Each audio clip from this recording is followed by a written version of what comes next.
we're never going to be able to prevent every outbreak from growing into an epidemic or a pandemic. We're going to be able to prevent a lot of them from growing if we invest in public health, but not every one.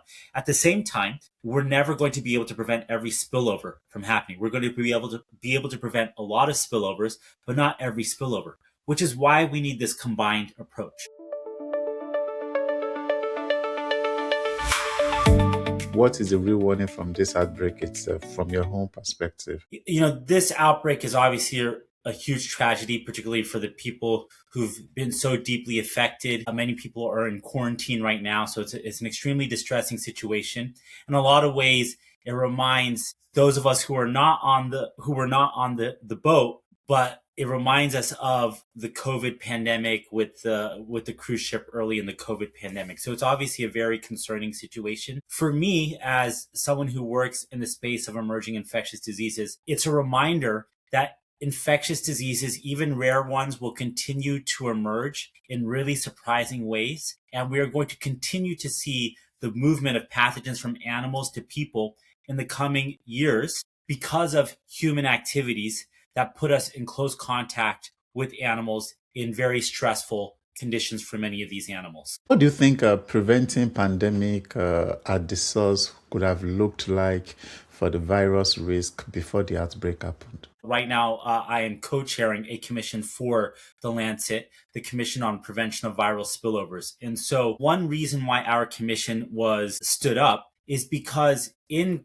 global health security approaches, we often find that prevention of these spillovers of viruses from animals to people gets neglected. And now I'm really excited that in recent years, thanks to advocacy by civil society, by universities, by policymakers, we're seeing a shift. For example, in the World Health Organization, last year, the pandemic agreement was adopted that has a dedicated article on prevention and one-on-one health, which includes measures to prevent spillovers of viruses. So what does that look like in practice? Well, it means that we need to be stopping deforestation, particularly in areas where there are high concentrations of people. We need to be regulating the commercial wildlife trade. So I'm talking about the movement of animals, wild animals all around the world.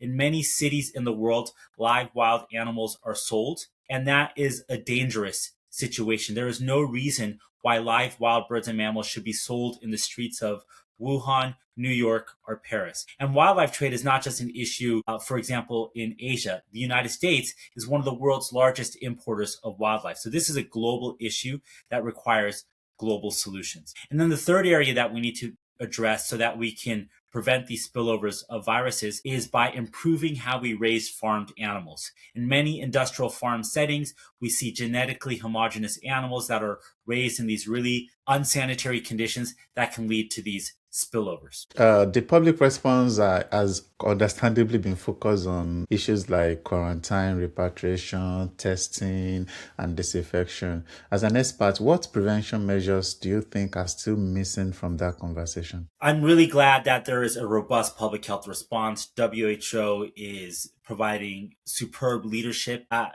this moment. I'm fully confident that this outbreak will come under control, just like prior outbreaks of antivirus. Andes virus have also come under control. I would love to see more attention to prevention of spillovers. We are never going to be able to contain every outbreak from growing into an epidemic or a pandemic. And again, I want to be clear that I think this outbreak will be controlled in the weeks and months to come. But that being said, because we've seen in the past with COVID, with Mpox, time and time again, that not every outbreak can be contained, that underscores the importance of also investing resources in preventing spillovers of viruses. And so we need to be able to walk and chew gum at the same time. We have to be investing in both the prevention of spillovers and also improving our ability to respond to outbreaks when they happen. And so I want to emphasize, I'm not saying that we're going to be able to prevent every spillover of a virus in the future, but many spillovers can be prevented through the actions that I already mentioned around stopping deforestation or slowing it, by regulating wildlife trade, and by improving how we raise farmed animals. Then how strong is evidence that human activities like deforestation, agricultural expansion, tourism, and climate change are altering rodent-human contact in ways that increase hantavirus risk? So we have evidence from a number of different infectious diseases, zoonotic infectious diseases, that human activities create conditions that allow these spillovers to happen. For hantavirus in particular, I can't say precisely that deforestation in the particular parts of South America is leading to more outbreaks of hantavirus. The data might be there. I'm just not aware of it. One of the challenges when it comes to thinking about prevention of spillovers is that historically fewer investments have been made into that type of research. We understandably focus a lot of resources on developing medical interventions, whether it's vaccines or therapeutics, and those types of interventions lend themselves to robust studies like randomized trials. We don't always have that luxury when it comes to developing the evidence base for preventing spillovers because you're trying to prove something does not happen. It's very hard to say that if I protect this rainforest, we prevented this many outbreaks or epidemics or pandemics. The study design becomes exceedingly complex and the time scale becomes very large. But based on a lot of observational data, based on models, we can confidently say that the actions that I've already mentioned can reduce the spillovers of a range of different viruses. One thing I like to emphasize is that prevention of spillovers is pathogen agnostic. When you implement these interventions, we can reduce the likelihood of spillovers of a variety of different viruses. In contrast, when we're focused just on one vaccine for a particular pathogen, that one vaccine only protects against that one pathogen. So it's pathogen specific. So again, my point is that it's not that one is better than the other. We need to be doing all of these things together to have the best outcomes possible. The last point I'll make on this is that it's similar to in clinical medicine. If we're about to operate on a patient, we have all of these checks and balances to reduce the chances of a medical error happening. For example, operating on the left kidney when we were supposed to operate on the right kidney, right? We take these steps so that we reduce the chances of a mistake happening. The same thing should be applied to public health when it comes to infectious diseases. We need to be implementing a range of different interventions, all the way from preventing spillovers to improving outbreak response so that we can have the best outcomes possible. Do you think we know enough about the reservoir ecology, or are we still flying blind in terms of surveillance?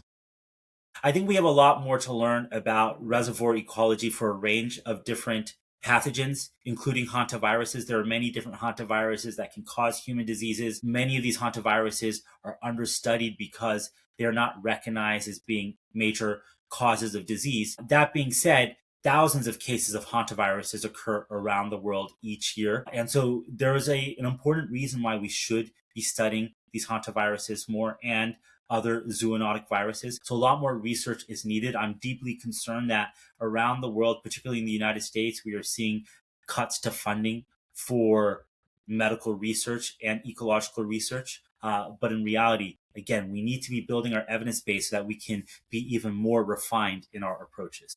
Regarding surveillance, what surveillance system do you think would have a realistic chance of detecting increased antivirus risk before severe human cases appear? Surveillance is the backbone of public health. We have to be monitoring the incidence of diseases in populations. Historically, a lot of surveillance has focused just on human populations, and I think that's one of the areas that needs to be improved when it comes to surveillance. We need to be thinking about multi-sectoral surveillance. So not just looking for diseases in humans, but also looking at domestic animals in partnership with people in veterinary medicine and also environmental drivers of disease. And then we have to be bringing these data sets together so that we can be more anticipatory over time. But so I also want to emphasize that surveillance alone is not enough. Surveillance that is not coupled with action is going to lead to no benefit for people. So we have to make sure that while we're investing in these data systems and our ability to detect signals of disease, whether in animals or in people, we also need to be investing in the public health response capacity, as well as veterinary workforce capacity, as well as environmental workers to help us have a truly comprehensive One Health approach. I'm glad you also mentioned what happened during COVID, and we're also dealing with a cruise ship linked situations. And I read somewhere that cruise ships are now being described as mixing vessels. Regarding how cruise ships are currently structured, What do you consider as a better approach to improve, to safeguard these vessel means of transportation and entertainment before becoming epicenters of public health outbreaks? The reality is that modern human activities are putting us at greater risk of these spillovers of viruses. And then once these viruses enter human populations, because of global travel and crowding and high population density, we're also seeing more onward transmission. So in prior decades and centuries, these spillovers might have happened, maybe not as frequently, but even when these outbreaks happened, the chances that they would grow into massive epidemics or pandemics was lower than they are right now. Because a health threat in the current age, a health threat anywhere is a health threat everywhere. You can jump on a plane and be on the other side of the planet. Cruise ships, of course, get a lot of attention because we've had many outbreaks on cruise ships. Actually, recently in the United States, there's also been a concurrent outbreak of norovirus on a cruise ship.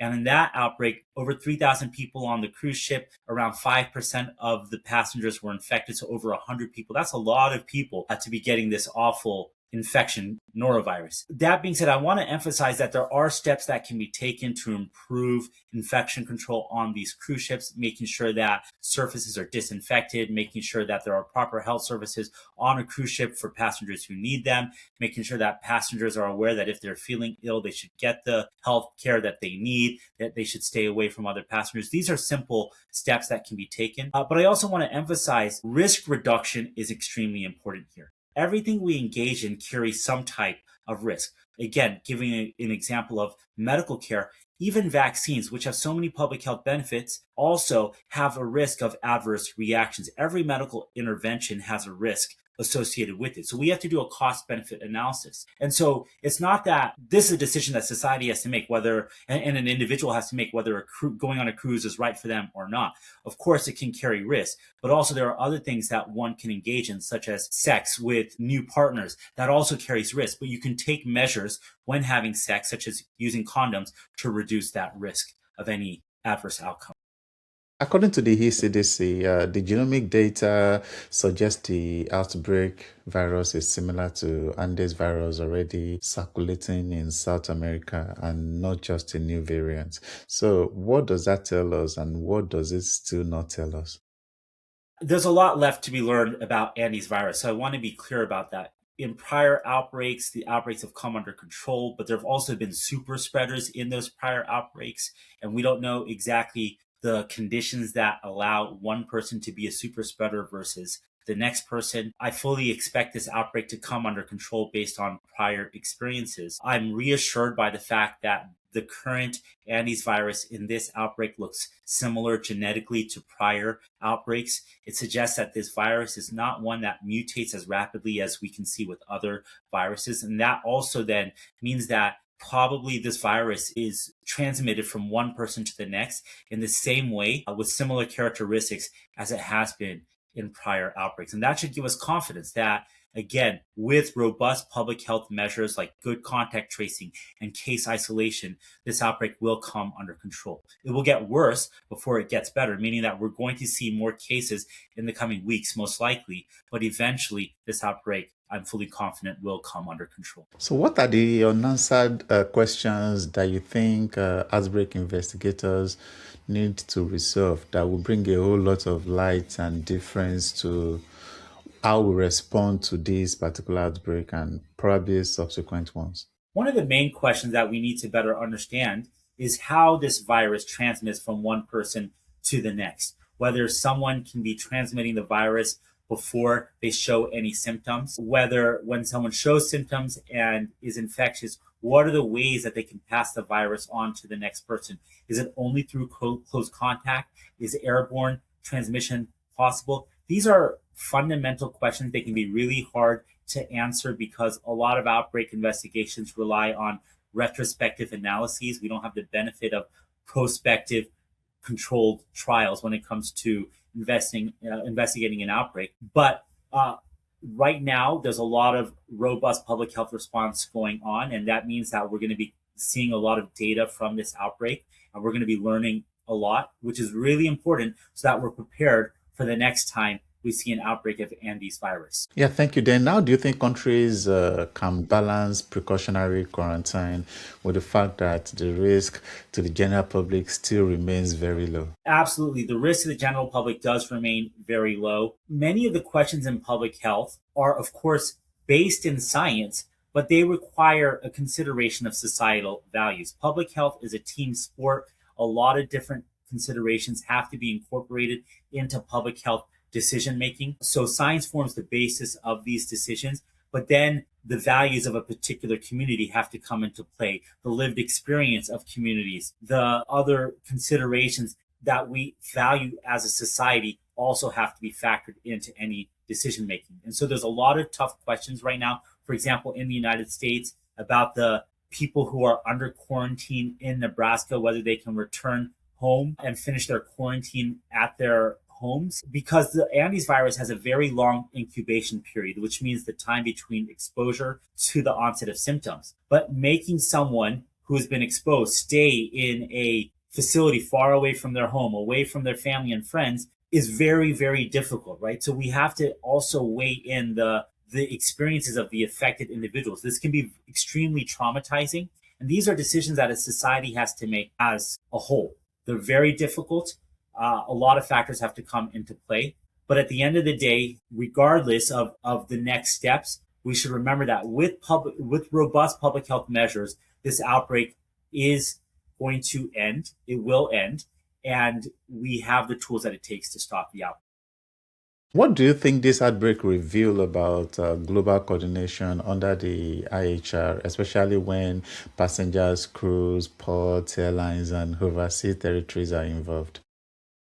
I've been very impressed with the rapid international response. We're seeing this response at a time when a lot of global cooperation seems to be fragmenting. This outbreak is also coming on the heels of failed negotiations within the pandemic agreement discussions to develop considerations around what's called pathogen access and benefit sharing. So basically the equity considerations under the pandemic agreement. So it's ironic that this outbreak is happening at the same time that these negotiations for greater equity have just failed. And to me, this outbreak is a reminder that we are going to see more and more outbreaks of zoonotic diseases happen because of humanity's broken relationship with nature and because of how we treat animals. So first and foremost, we need to be doing a better job to protect nature, which will reduce the risk of future pandemics while also helping us fight climate change and protecting biodiversity and improving equity.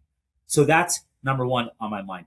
Number two is that despite this fragmentation in global health cooperation and just cooperation beyond global health, I have been impressed with how many countries have been allocating resources and responding quickly to this tragic situation and cooperating. That's the type of cooperation we need to see because pathogen threats do not care about artificial borders that we humans have created. A pathogen at the end of the day is going to spread from one person to the next if there's an opportunity. Yeah, thank you. There are still policymakers who argue that rare outbreaks like these do not justify major investment in source prevention. What would you say to such policymakers?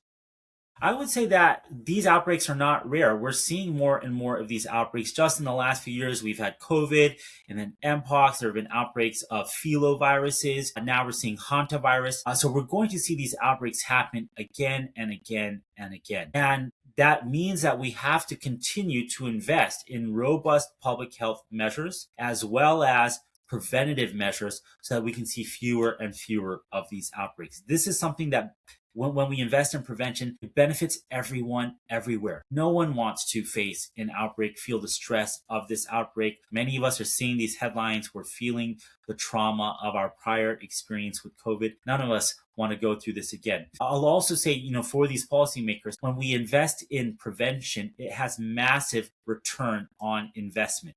For around $20 to $30 billion a year, we can effectively reduce many of the drivers that lead to these spillovers. Now, that sounds like a lot of money, but that's actually a drop in the bucket compared to the cost of a pandemic like COVID, which costs millions of lives and trillions of dollars. And so we have to take a long-term perspective on this situation of zoonotic diseases and think about how upfront investments will actually lead to long-term savings, both in terms of human lives and also costs. For the scientific community, what are the scientific lessons from this particular outbreak that should not be missed? Well, there's so many questions around the details of this virus, how it gets transmitted, what its natural reservoir is in wild animals, how to best protect the healthcare workers who are taking care of these patients. So there's a lot of unanswered epidemiologic questions and also disease ecology questions. And so I hope that we're going to be seeing more data come from this outbreak, because that will help us do a better job in the future with prevention and preparedness. I also want to emphasize, though, that what we're seeing right now is just a reminder that these zoonotic diseases are a pervasive threat because of our own actions, but that we have what it takes to reduce the frequency of future outbreaks, epidemics, and pandemics. It's just a matter of political will if we decide to invest in those actions. There is also a school of line of thought that what we are saying is simply the limits of what can be prevented with rare zoonoses. What are your thoughts on this? No intervention is perfect. We are never going to be able to prevent every outbreak of a zoonotic disease from growing into an epidemic or a pandemic. If you look at the last 15 years with Ebola, Zika, Mpox, COVID, we have been surprised time and time again by these viruses, particularly when they start to spread at higher and higher levels. We start to learn about these really unpredicted characteristics that they possess. And so that just underscores my point that we're never going to be able to prevent every outbreak from growing into an epidemic or a pandemic. We're going to be able to prevent a lot of them from growing if we invest in public health, but not every one. At the same time, we're never going to be able to prevent every spillover from happening. We're going to be able to prevent a lot of spillovers, but not every spillover, which is why we need this combined approach. Neither approach is better than the other. In fact, they both are needed so that we have the best outcome possible. I just want to emphasize this, because if we only invest all of our eggs in one basket, that means that we have a very imbalanced approach. And that actually means that we're putting people at risk. We want to have equity in our outcomes. We want to have the best outcomes possible for the most number of people. And that means that we need a balanced approach where we invest across the board. Then regarding spillover prevention, do you think spillover prevention is mature enough to be operationalized, or is it still more of an advocacy frame? We have a lot more left to learn about spillovers. The science is still being determined in a lot of different ways, but the same thing can be said about so many different areas of science, such as in medical sciences. Right now, we know enough to act already. Again, there are many unanswered questions, but we know enough to act already. Let me give you an example. We have seen several major outbreaks from commercial wildlife trade. For example, in 2002, we saw the emergence of SARS in East Asia. That was related to wildlife trade. Then the next year, we saw the first ever outbreak of Mpox outside of the continent of Africa, again, related to wildlife trade. That happened in the United States. Fast forward to 2020, we saw COVID emerge. Many leading people in the field believe that COVID most likely originated from wildlife trade as well, rather than a laboratory accident. Regardless of our views on the origins of COVID, my point is that wildlife trade is clearly a driver of spillovers of viruses. There is no reason why live wild birds and mammals should be sold in the streets of major cities. That's like setting off that is like conducting a dangerous genetic experiment in the hearts of the world's largest population centers. So we need to stop the sale of live wild birds in urban settings. They are sold for luxury reasons. Let me give you another example. Fur farming. We have fur farms in many places all around the world, even though demand for fur products is on the decline. Fur products are used for luxury items like jackets or purses or shoes. But many of the animals in the fur trading industry, such as minks, are like viral sponges. They can absorb respiratory viruses from humans, incubate them, allowing them to mutate, and then pass them back to us in this mutated form. There is no reason why we should continue to allow fur farming, because actually economically, many taxpayers, such as in Europe, are subsidizing that industry despite the huge public health ramifications that it poses for people. So these are common sense actions, right? Addressing wildlife trade, addressing fur farming that will improve the safety of human populations. And I also want to emphasize, though, as we implement those actions to limit those industries, we also have to be taking care of the people who are working within them to make sure that they can transition to other job opportunities. Then what would you measure to prove that source prevention investments are working? So that's one of the biggest challenges of spillover prevention, because you don't have data to show when you actually prevent something, because you're preventing something from not happening. And so it becomes very difficult to measure the benefits of spillover prevention. But this is where I would also emphasize the co-benefits that come from investing in spillover prevention. When you invest in spillover prevention, you have benefits for climate. For example, carbon emissions, because you are protecting forests. You have benefits for biodiversity because you're reducing the capture of animals from the wild. You are protecting wildlife in natural settings. You are improving animal welfare. And so even in those instances where we have trouble measuring the direct benefits of spillover prevention, we can point to the other co-benefits that also bring cost savings. And I will emphasize that climate change, as the WHO has said before, is the greatest threat to the human health that we face in the 21st century. Now, that's a debatable question, whether it's indeed just climate change that poses that greatest health threat. But we know for sure that climate change poses a major risk to human health in the coming decades. People are already dying from climate change today. So again, when we invest in spillover prevention, we have these co-benefits that can also be measured. Speaking of climate, do you think the climate shift is changing rodent population dynamics in antivirus endemic regions? And do you think we are tracking that adequately? I think that a lot more work needs to be done on tracking how climate change affects the wildlife reservoirs of diseases. And so a lot more data does need to be collected on the wildlife reservoirs of hantaviruses in particular. So this would be, again, one of those areas I would point to that suggests that, there's more to be learned. But when we look at a meta level, when we take a step back and look at overall how climate change is affecting wildlife reservoirs, there's robust data that would suggest that indeed we are seeing a shift of wildlife reservoirs towards areas where humans are living because of climate change, which increases the risk of zoonotic disease outbreaks. There are calls for cruise itineraries to remote or high-risk ecosystems to also include pathogen risk assessments in the same way they consider weather safety and evacuation capacity. What are your thoughts on this? I think we have a lot more left to learn. And this is what I mean, back to your earlier question about surveillance. When we start developing better surveillance systems that are multi-sectoral, that combine different threads of data, we're going to be able to better predict where risk really is. Right now, the measurements for what are known as hotspots, quote unquote, are very crude. And so they don't give us a strong sense necessarily of where these outbreaks are likely to occur. But as we start bringing together different data sets, we'll get a better sense over time.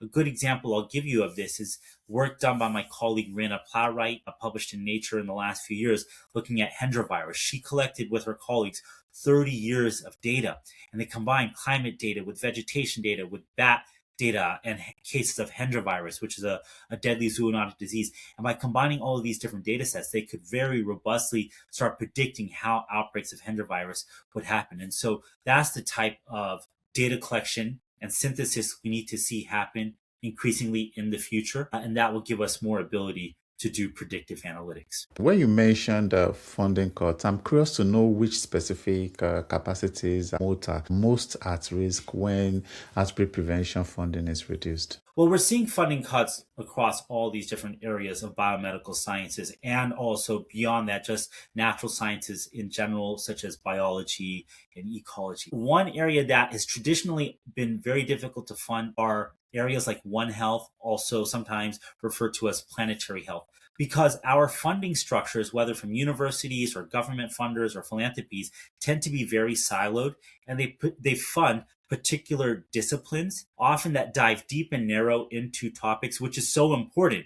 But what does not get funded as often are interdisciplinary efforts that are about synthesizing across different areas of science. So taking a big picture view. And so this has been a persistent gap even before recent funding cuts that we've been seeing, particularly since last year. We need to be investing more in interdisciplinary pursuits. Why is that? Well, because the solutions to catastrophic societal threats like pandemics, climate change, biodiversity loss will not be found in any single discipline or by any single person or institution.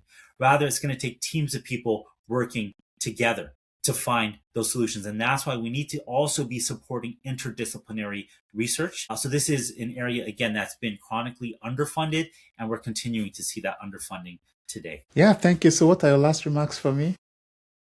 First of all, I really appreciate these very nuanced questions and the way you took this interview. So I enjoyed speaking to it. And I just want to emphasize one of my earlier responses around preventing hantavirus spillover. So I just want to make sure that I'm very clear that a lot of the evidence that we have on spillovers is about across multiple pathogen systems and not necessarily for specific pathogens like just Andes virus. So there's a lot of data left to be collected. But what we do know already is that many of these interventions, like protecting forests or addressing the wildlife trade, will have benefits for multiple different pathogens at the same time. So it really, these spillover prevention efforts are often pathogen agnostic. So even if we don't have specific data for Andes virus, it's very likely that the spillover prevention can have benefits for Andes virus as well.